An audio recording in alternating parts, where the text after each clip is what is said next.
Evergreen നഴ്സറിയിലേക്ക് വീണ്ടും സ്വാഗതം. ഞാൻ നിങ്ങളുടെ മാത്തുക്കുട്ടി ചായ. നമ്മൾ മഴയൊക്കെ മാറി ചെറിയ ഒരു നല്ല അന്തരീക്ഷത്തിലേക്ക് വന്നു. 2 ദിവസം തെളിഞ്ഞാൽ ഇന്നൊരു മഴ പെയ്തു.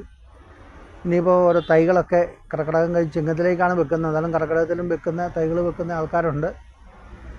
പഴവൃക്ഷങ്ങളൊക്കെ വെക്കുന്ന സമയമാണ്. നമ്മുടെ കയ്യിൽ ഈ കോശ്ശേരി മാവ് അതിൻ്റെ തൈയുണ്ട്. കോശ്ശേരി മാവിൻ്റെ തൈയുണ്ട്. ഇത് നമ്മുടെ നാട്ടിൻപുറത്ത് വെക്കാൻ ഏറ്റവും അനുയോജ്യമായ ഒരു മാവാണ് കോശ്ശേരി. അതായത് ഒരെണ്ണം 1 കിലോ ഒക്കെ തൂക്കം വരുന്നതും അധികം പുഴു ശല്യമില്ലാത്തതും അച്ചാറിനും പഴത്തിനും ഒന്നിച്ചു പറ്റിയതും നമ്മുടെ കാലാവസ്ഥയ്ക്ക് യോജിച്ചതുമായ ഒരു മാവാണ് കോശ്ശേരി മാവ്. ഇതിൻ്റെ തയ്യ് നമ്മോട് കുറച്ച് പേർ ആവശ്യപ്പെട്ടു. അവർ കൊണ്ടുപോയി.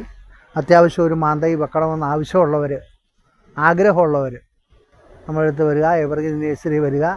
ഒരു കോശ്ശേരി മാവേലും നമ്മുടെ തൊടിയിൽ വീട്ടുവളപ്പിൽ കൊണ്ട് വെക്കുന്നത് നല്ലതായിരിക്കും.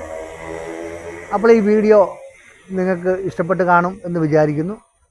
ഇഷ്ടപ്പെട്ടാലും ഇല്ലെങ്കിലും നിങ്ങൾ ലൈക്ക് ചെയ്യണേ, ഷെയർ ചെയ്യണേ, സബ്സ്ക്രൈബ് ചെയ്യണേ. അടുത്ത വീഡിയോയിൽ കാത്തിരിക്കണം.